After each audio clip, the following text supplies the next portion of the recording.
How's everybody doing? My name is North Mage 12.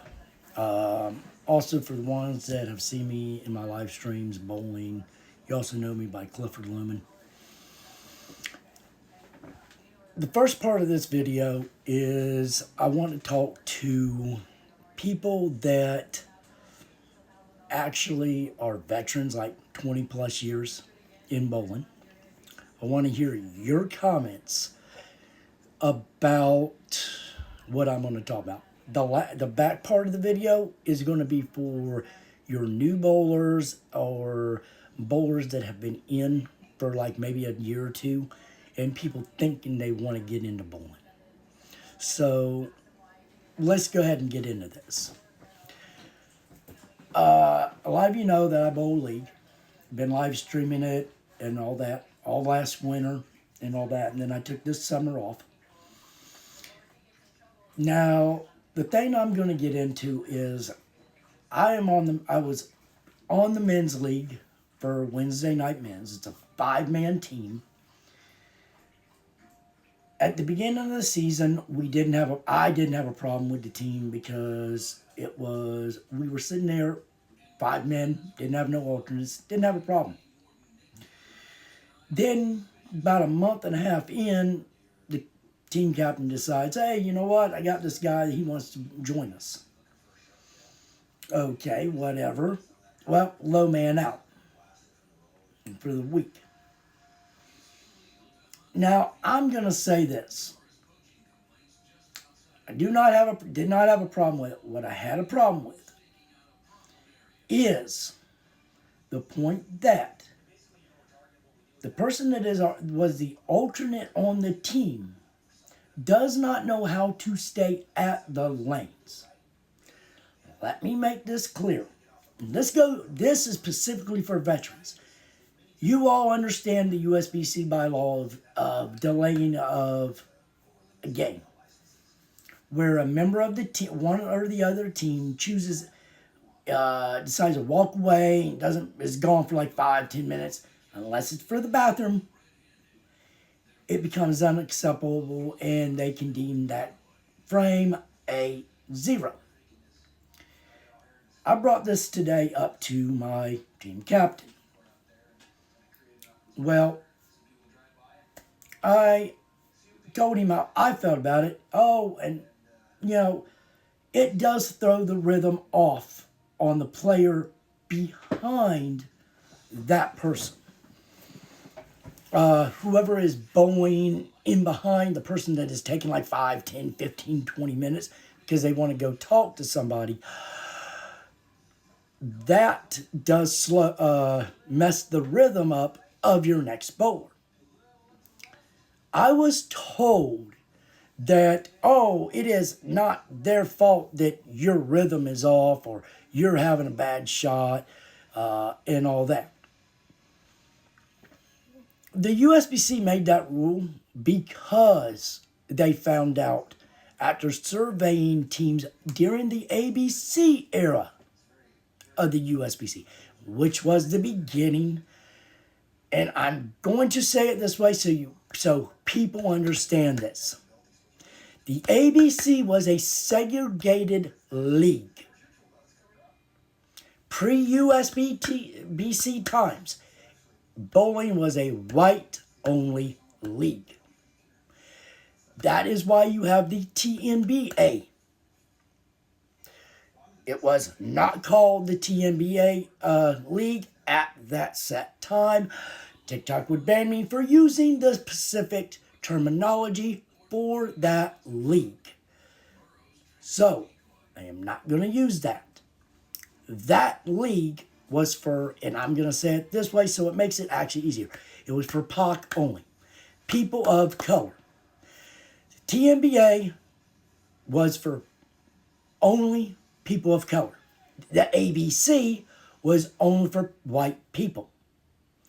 Now, back then they designed this rule that said you cannot delay the game because they took a survey and they realized that somebody disappearing for 5, 10, 15, 20 minutes between their when it's their turn to bowl throws the rhythm off of both teams and bowlers.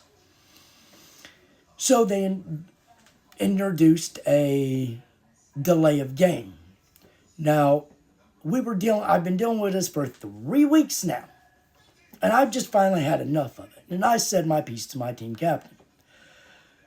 And so it came to the head today that he called me and I told him how I felt, and he tried to make it sound like, oh, because you're bowling bad, it's in your head. No, it's not. Don't ever let somebody who's your team captain tell you that it's just you. It's always you having an issue with bowling. When you have another bowler ahead of you that is taking too long, so it's throwing you off. Don't ever let somebody, when you throw the shot it's bad, that's on you. Don't blame the lanes, don't blame the fucking pins, blame yourself. Plain and simple. But when you have somebody delaying a game, which then throws your rhythm off on purpose, then yes, you cannot blame the person who had a bad game. You can blame the person ahead of them because they were causing the problem. I want to know what your feelings is on somebody that continuously delays a game. What would you do as a team captain? What actions would you take? So now this next 3 some minutes is going to be for your new bowlers. The USBC has bylaws, everybody. The USBC expect us as bowlers to actually abide by set rules that they have applied through over the decades and hundreds of years bowling has been established since the ABC began. So my thing is, do not delay a game. If you're in a sanction league, do not do it. If you gotta go to the bathroom, let your team captain know. Let somebody know that you had to go to the bathroom. Another thing, the lane courtesy thing that I keep hearing people talk about. And bitch, 2 lane courtesy, that's bullshit. No, it is not. There is a reason for that. There is actually a reason why if lane 1 is up, lane 2 does not come up and bowl beside them. Okay? So if you're standing at the pins, looking at the lanes, you have from right to left 1 to 32 or 1 to 40 or 1 to 60. This is how USB states that it should be done so that every player has a fair and equal advantage when they are on the approach, getting ready to bowl.